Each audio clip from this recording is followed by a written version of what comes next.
So my name is Kristin. I am the managing dietitian of Green Apple RX, JCMC, Food Pharmacy. Food Pharmacy was trademarked, so that's why we have such a long name. But I'm showing some pictures of our Food Pharmacy. Jersey City Medical Center is part of the much larger RWJ Barnabas system, and every 2 years or so, we do a community health needs assessment. So we poll our community members to see what else can the hospital do for you. Normally, we're looking to see what social determinants of health we can help out with, and always a big concern for our community is food insecurity. Okay. So about 3 years ago, we started. Oh, I apologize. Is this better? Yeah, better. All right. Sorry. 3 years ago, we started the Food Pharmacy program. We are very fortunate that we have the resources that we do. So we have the Jersey City Medical Center site, and then we have a satellite location in Greenville. Greenville is a little bit closer to Bayonne. It's a pretty traditional food swamp. So we do have access to different restaurants and such, but not always the healthy food access that people are looking for. So in that satellite location, we have a doctor's office that takes charity care, no insurance patients, and also other sorts of insurances. And at every single appointment, we screen our patients for food insecurity. So everyone walking through the door gets that screen. In order to qualify for our particular program, they have to be a member of the primary care, so I can follow their lab work. They also need to have a qualifying nutrition condition, so diabetes, high blood pressure, high cholesterol, GI issues. We're a little gray on this. It can really be anything. But they also need to self-report food insecurity. We use the Hunger Vital Sign assessment. So it's a 2-question screening. Sometimes it's called the Hager Food Insecurity Screening, but it's a simple 2-question screening tool that we use to assess for food insecurity. So we're not checking case stubs, we're not really doing anything else to verify. We simply ask these 2 questions, and if we receive a response other than never true for both of them, we consider them food insecure. Once they're enrolled in our program, they get several things. First and foremost, they get one-on-one nutrition counseling with a registered dietitian and nutritionist, which is me. They're probably sick of seeing me. But they also receive fresh, healthful groceries once or twice a month, depending on their need, for their entire household. So they can take as many food bags as they feel like they need. They also receive interdisciplinary care, which we feel is very important. So it's not just myself telling them these nutrition things. They also have a doctor backing them up. We refer them out to other specialists. So it's a team approach. We refer out to other social programs, and fortunately, the RWJ Barnabas system has a wide-reaching network. There are resources that we can utilize that we're very fortunate to have. For example, we do have a pro bono legal team, which is very helpful. I refer to them far more often than I should, or I should need to. Housing, resources, I have to go on and on, but we're very fortunate in that sense. And patients elect to unenroll as they see fit. We don't kick anyone out, there's no time limit, they're with us for as long as they need. Additional community support, we do some other community service. I'm going to skip through this to get to food is medicine. So food is medicine. I found this definition and I think it's really helpful. Using food-based interventions to help prevent, manage, and treat diseases. Reading that, it might sound a little woo-woo. I promise you I'm not handing people like cloves of garlic and saying, go treat your wounds. That's not what this is. We use evidence-based nutrition to help solve these problems. And I'll get into some of our statistics in the future. But these programs reduce the need for health services and can lower healthcare costs. So, for example, I do believe Geisinger Health originated the food pharmacy, or at least had one of the first food pharmacies. And in their work, they found that with every 1 point reduction in hemoglobin A1C that a patient experienced, they saved $8,000 in healthcare costs for the year. That's really significant. That's significant to these patients. So that's what we're talking about here, using food as a tool to help with people's disease states. Food as medicine programs can look many different ways. It can look like a produce prescription program. It can look like medically tailored meal services. For example, God's Love We Deliver is a medically tailored meal service. They have dietitians on staff. Or it could look like a food pharmacy, like I run. I do want to get on my dietitian soapbox for a moment. So this to me is very important, but there is very clear criteria for who is a registered dietitian. Registered dietitians have to meet certain benchmarks in order to provide medical nutrition therapy, which is what I provide. We have to have a bachelor's degree. Now we need to have a master's degree. We go through specific programs. We have to pass an exam. We have continuing education credits. This is very important because there is no criteria on the term nutritionist. Anyone can call themselves a nutritionist. And I say that because when these programs have been implemented in the past without a registered dietitian in the mix, we haven't seen the changes in biomarkers of health. So, if people are being connected with access to food and given some very basic nutrition education, fruits and vegetables are good, we won't see these changes in their blood sugar or their blood pressure. Forgive me, I'm 5 months pregnant and I'm out of breath. Give me 1 second. Okay, back to the topic. I say that this is important because certainly you can do a lot of good by educating about fruits and vegetables and providing food access. Of course, that's wonderful, wonderful work. But if I can encourage you, seek out your local hospital. They always employ dietitians. And just reach out to the nutrition or dietitian department and see if maybe a dietitian can come to your food pantry. Maybe they can do some programming. Maybe they can even give you their business cards and you can refer to them if you have a client that you know has severe diabetes. At the very least, they can give you some evidence-based nutrition handouts. So off my dietitian soapbox, but it's my duty. Okay, so the principles of our food pharmacy, just checking the time. So when you walk into my healthy food pantry, you are going to find mac and cheese. You are going to find white rice. You are going to find things that sometimes people come in and say, oh, well, I thought this was a healthy food pantry. Why do you have this? Why do you have that? Well, I will tell you, we operate on the idea that there are no good or bad foods. There are foods that are more nutritionally dense, certainly, and there are foods that are less nutritionally dense. But it would be very naive of me to assume that I tell a person something and they go home and take it as Bible. They are following what I say to a T. It's also very naive of me to assume that with my food pantry, I am solving world hunger. People are also going to other food pantries, which may not have the variety that I have. They need to know how to use the foods that they have access to in a healthful way.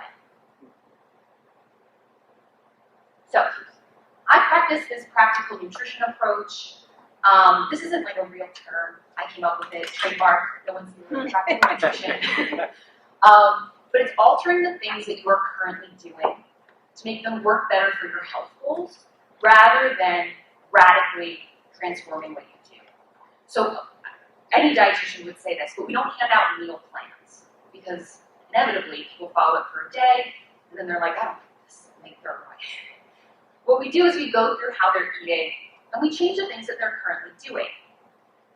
So for example, you have someone who eats macaroni and cheese every night. Certainly a less nutrient-dense food, but not terrible. So we take this person, and what we do is we educate them on portioning their plates. So the plate on the left, half the plate is vegetables, a quarter of the plate's protein, a quarter of the plate is mac and cheese. They're getting to eat the food that they love, while also balancing the plate with different macronutrients, so their energy levels are better, their hunger is kept at bay for longer. I almost want to go into protein and satiety, but I won't. Their blood sugars are better controlled with that plate on the left. They're getting more nutrient diversification. So this is how we incorporate the foods that they like and are currently eating, and change it up just a little bit. So no good foods or bad foods. Okay. So I'm sure a lot of you are familiar with the idea of harm reduction with substance abuse. This is a definition from the Substance Abuse Mental Health Services Association, and its harm reduction is an evidence-based approach used to engage people who use drugs and equipping them with life-saving tools and information to create positive change and potentially save their lives. So, for example, teaching people not to needle share, teaching people, providing Narcan, things like that. So you might be saying, how does this relate to nutrition? Well, I'm sure we all have come across someone in our lives, maybe a family member, maybe someone we know, who is hell-bent on eating the foods that are not necessarily going to help them achieve their goals. So, for example, maybe someone with diabetes who is not giving up, their candy at night. It makes sense. I know it might sound like a leap to connect these two things, but there's quite a lot of research that the same brain receptors go off in our brain when we eat sweets, similarly to when we have alcohol or when someone uses drugs. So it's that dopamine response system. Again, I won't go too into it, although I really want to. But I'm giving you an example of this. So, for example, we have a 66-year-old male who comes to me for nutrition counseling.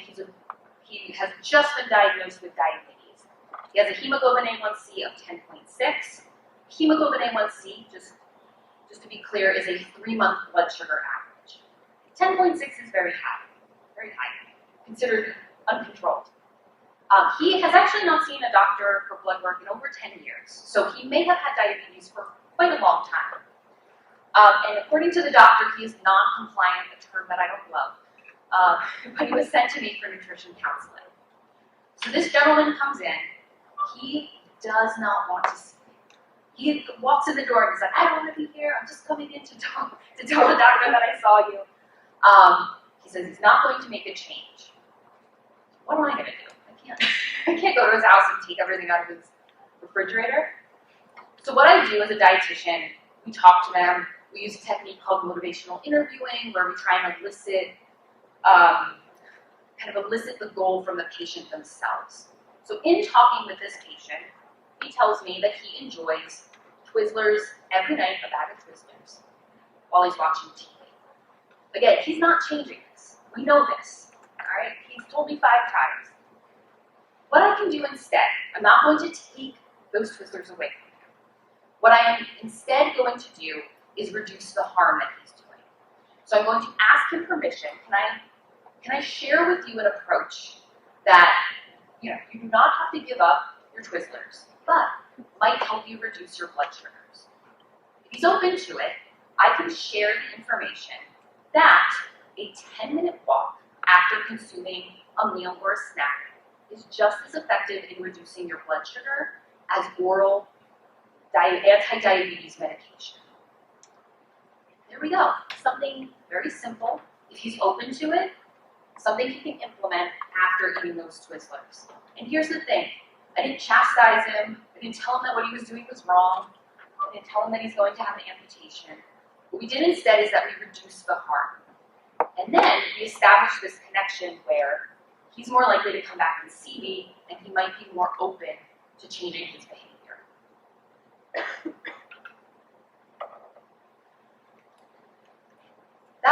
very extreme example. We don't get people like that very often. This is a more common example. You know, someone who eats donuts for breakfast, certainly not the most nutrient-dense breakfast, but instead what I do is I try to crowd around their plate more fruits, more vegetables, more lean proteins. But the picture on the left, I don't know if you can see it, still has 2 munchkins on that plate. So it's not this extreme approach.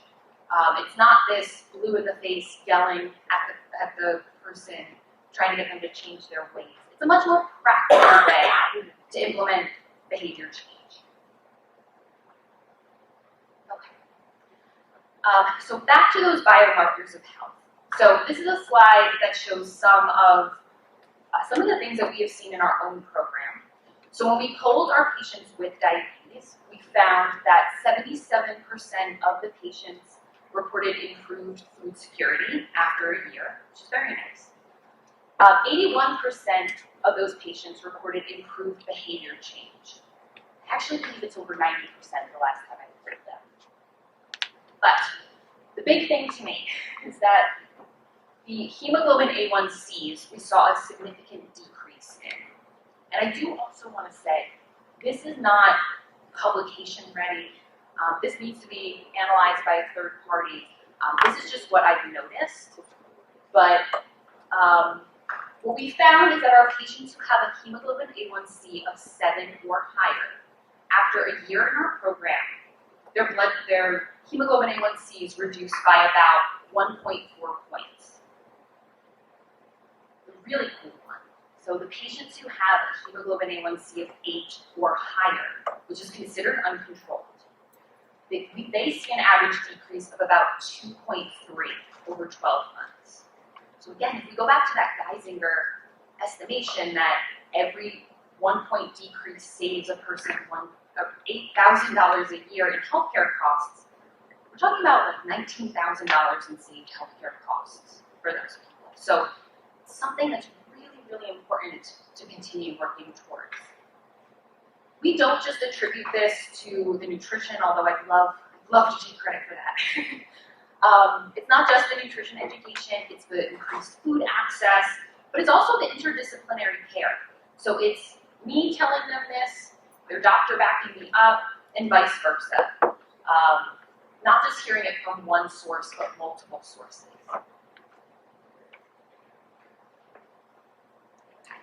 And I am going to leave you with this. These are just some feedback comments that we got on our last screening. But thank you so much for having me. I'm really excited to be here. And thank you again. Have done, worked at multiple charities, doing fund development, doing volunteer mobilization, doing some program development. I came to the DF 7 years ago, spent a little time in that role, and then became the executive director. It's been an amazing 7 years. And through this, what I've come to realize is how difficult it is just working with our participants. Sorry, I didn't know I did all that stuff. Now I'm on the next slide. Anyway, over the 7 years, I've really come to realize how complicated it is for people to eat well, to be healthy, to really take in all those health behaviors that help us elongate life and stay healthy and have good positive outcomes. And through that, and because of that, I decided to go back for my master's in population health at Johns Hopkins. And the reason for that is the Diabetes Foundation, while we've been around for 33 years, working across the state, providing many, many different models of care, and I'll share some of those later. We also want to be a solution to this, right? We're the only, like Heather said, like we're the only one-stop shop. We're the only one doing what we're doing for free, entirely for free. You don't need to have any insurance, or you can have insurance. It doesn't matter. You can come to us for care. So we do interventions at food pantries. We love them. We're trying them. We're trying to see what works and what doesn't work. We've done some at Kumac. We've done one in Englewood, Office of Concern. We collaborate with CFA, and we're trying to find models where my office, which consists of 6 people and helps about 4,000 people a year, my office can help all of you. And I just want to say thank you for allowing us to serve you and support those individuals that you are serving, because without you, we couldn't ever get the information that we provide to the public. And I just want to say, we love working at food pantries because you're talking about encouraging, caring, compassion. And when we go to food pantries, every volunteer that's there and every staff member, I mean, there's nobody more caring. So thank you so much for doing what you do. So, my objectives of my presentation are just a little bit about nutrition and diabetes, just a tiny bit of a deeper dive from what we did before. Sorry. Challenge, Kristin, right? Kristin? Thank you, sorry. Challenges to accessing care, available programs, and a couple of quick case studies. So, diabetes by type. So, you may notice already, so type 1, it's an autoimmune disease. It's when the pancreas does not make insulin, right? We're really talking here more about, all about type 2, which 95% of people living with diabetes are living with type 2.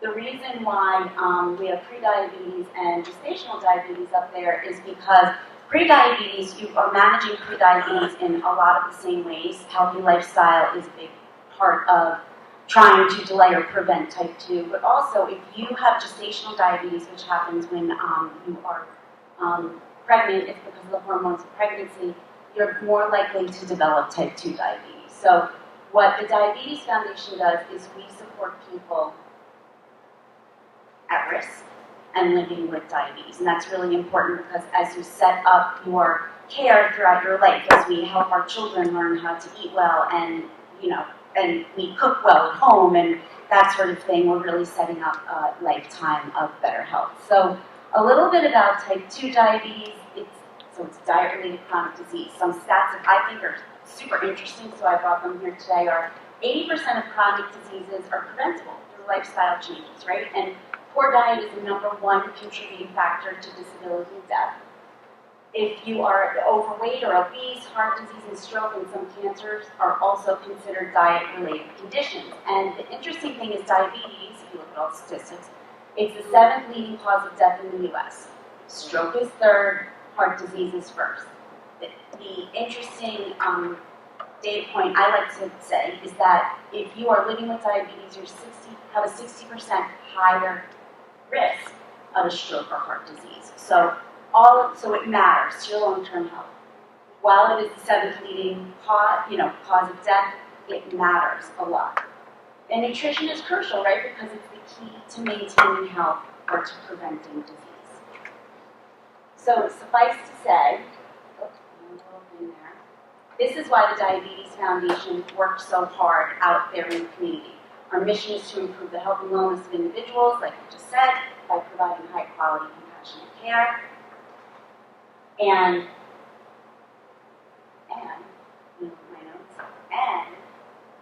it's safe to say, by looking at that, when I look at that side, I always say to myself, it's really safe to say that food literally is medicine.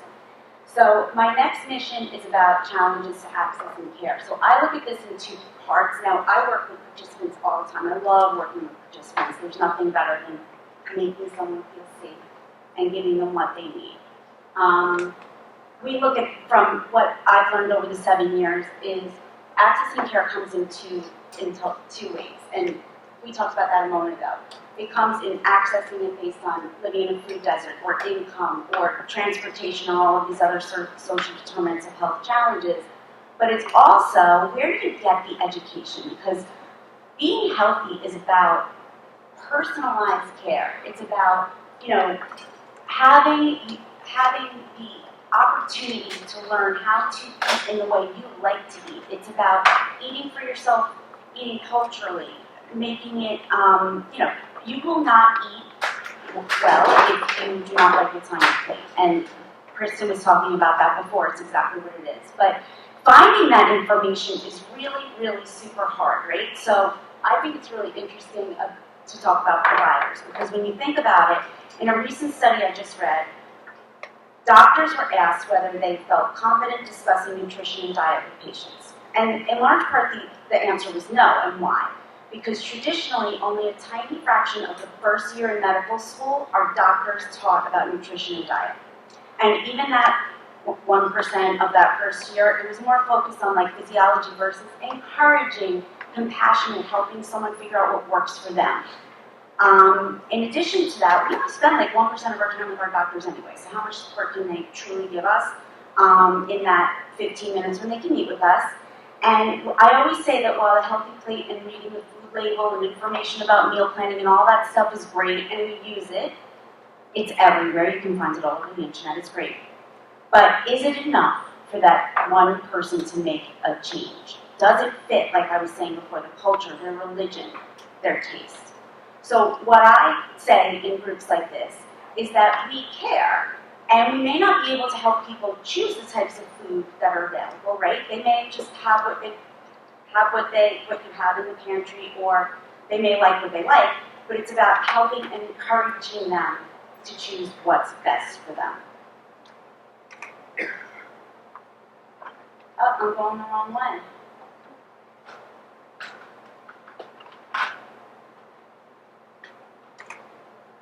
So I wanted to bring a slide on low cost or free resources, just related to all those challenges that we talked about a second ago. So if you're having challenges accessing food because of income, right? You have your food pantries. There's all WIC and SNAP, and SNAP has a multitude of different, or WIC does different programs like farmers market programs, senior programs. If you're living in a food desert, there's programs like Table to Table where we provide that fresh, healthy choice, and client choice pantries, and there's transportation programs if you're unable to drive or living in a rural area, food pharmacies, and there's also funding for transit and tax incentives for supermarkets and things like that. Doctor related, if you want to find somebody for a client that can help them really specify what they are eating and make it work for them. Wakefern has free dietitians. The ShopRites have free dietitians. There's insurance. They do cover, truly, insurance does cover a lot of education. A lot of us just don't know it. It's not widely publicized, but a lot of them cover, for example, Medicare covers 10 hours of free education if you are living with diabetes, and Medicaid does that as well. There's also interventions that in New Jersey that are deployed by local organizations. So like, for example, Summit Health and the Community Food Bank of New Jersey. At food pantries all over Essex County, Hudson County, a couple of little areas, they go in, they do A1C screenings, they do nutrition, they provide fresh produce and food boxes and things like that, and they've been able to help people bring down what Kristin was saying about the A1C. About 60% of the people have been able to bring down A1C. Diabetes Foundation, we've worked with the Community Food Bank to bring interventions to Office of Concern in Englewood. We were able to bring down, when we were there, A1C by about 50% of the people. It was about education, it was about awareness, it was about encouragement, it was about offering that knowledge and information. And then if you just don't know, if you don't like kale, you're not going to eat kale, right? So if you want to learn more how to eat, there are programs out there called Diabetes Self-Management Education and Support. It's a self-management program. It's 8 hours actually. You can teach you go to a program and you learn what's best for you. And you bring that knowledge with you and you can create your healthy diet. Diabetes Prevention Program offers people living with pre-diabetes. It's a 1-year program. Both of those can be found for free. The Diabetes Foundation, we're accredited to do Diabetes Self-Management Education and Support Program through the ADA, and it's free. It's at no cost. You just come and we provide all the education you need, and we give you tools like a little healthy plate and a blood pressure monitor and blood sugar glucometer and test strips and all sorts of things to help. And then an innovative concept is like that telehealth, although they call it innovative, but practically, you know that a lot of people that we serve don't understand technology, so sometimes they don't. That's hard for people. My next slide is about just giving you those resources. So where do you find help? These are just a few slides. You can go on Feeding America and find food banks, and then you can drill down and find all of you. You can find WIC by applying, Diabetes Foundation Inc.org. You can find events, all of our different workshops and events around education. the ShopRite Dietitian's website, you can find all the different free dietitians.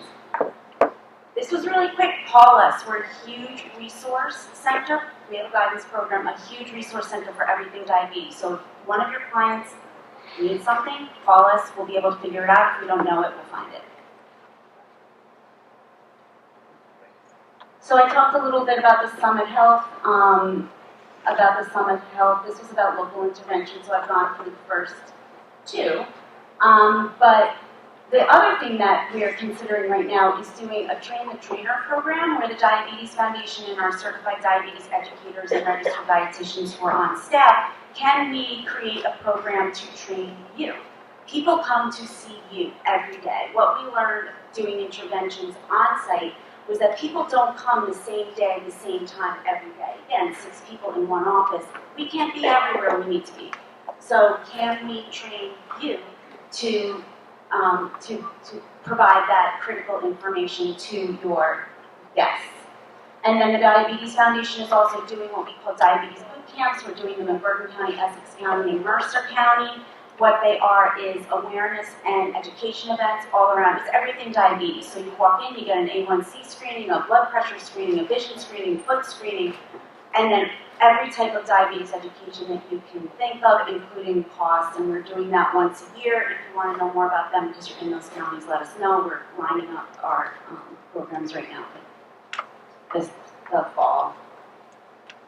So I just wanted to bring just like sample education content that people get with diabetes self-management education and support. Okay, so so the only way you can teach this is if you are a certified diabetes educator, a pharmacist, or a registered dietitian or a nurse.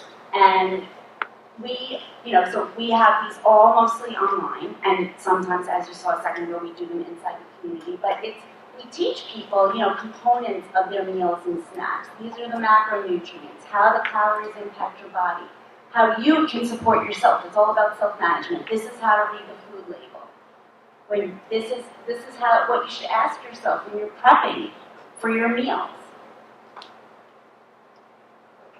We always tell people planning ahead, stock your pantry. I love going to ShopRite and they walk you around and teach you how to find the healthy foods and where they are and things like that. Keep pantry staples to keep the cost down and freezer staples.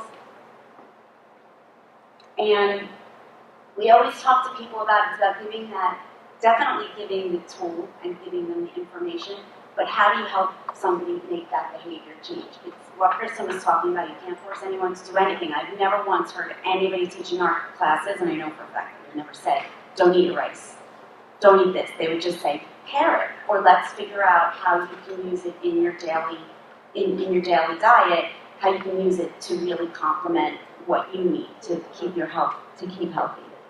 So we have people, food journal, where we talk to people about it. To be honest, not that many people do it, but we try because it's really great.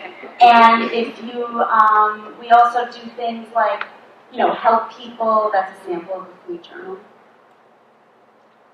We'll provide different sample recipes. Now, this wouldn't work for everyone, right? A lot of people don't like lentils, but you could, we help people build a salad. And the cool thing about these programs is they're group programs. So you come to the session with your questions, you ask your questions, somebody else asks their questions, and you learn many things. We started this during COVID, actually, with the gracious support of the New Jersey Department of Health. We were accredited during that time, and we still have people that still come to us to every single session after all this time. They say, I learn every single time I come because there's always something to learn about food. So we offer recipes like that, and then we share our ideas and discuss, what's on people's minds. The last thing we do is we help people create SMART goals. And I'm sure a lot of you have heard about SMART goals. They're generally centered around food. Sometimes they're centered around other things like going to the doctor. I'm going to show a slide in a second. But it's about helping people create that specific, measurable, attainable, realistic goal within a certain time frame. So people are very funny because they'll say, well, I want to do A, B, C, and D, and our CDE will say, okay, well, let's figure out which one is your priority, and let's figure out a way you'll actually do it. You're not going to, I want to tell you that I believe that you can do it if you think you can cut out, this entirely or eat every day at 2, but that's just not feasible, right? So let's figure out something that's attainable that you can do, because it's all about helping people make that behavior change, and by making that change, they feel empowered to continue, right? So we don't want them to just, try and change all at once. So just a little bit about patient achievements, because I think this is really cool. I sit on the classes a lot, and I take people's SMART goals down, and then we call them afterwards. And based on the people over the last couple of months that have given us their SMART goals, we call them afterwards, and we talk to them, and we see if they were able to attain them. And basically, these were the goals, of the people who provided goals. 7% of people said they wanted to lose weight. 17% said they wanted to set healthcare appointments, which I always think is really interesting. Understanding diabetes, 3% of people said they really wanted to understand their bodies better. Balancing snacks is big. How to monitor blood sugar, being more active, 3%. Medication management, 3%. And balancing meals is always the biggest, right? And after a couple of months, we call once a month, 30% of people had completed their first SMART goal. So then we encourage them to make a second one when we're on the phone with them. So I want to go back here. We've got enough to go back and forth.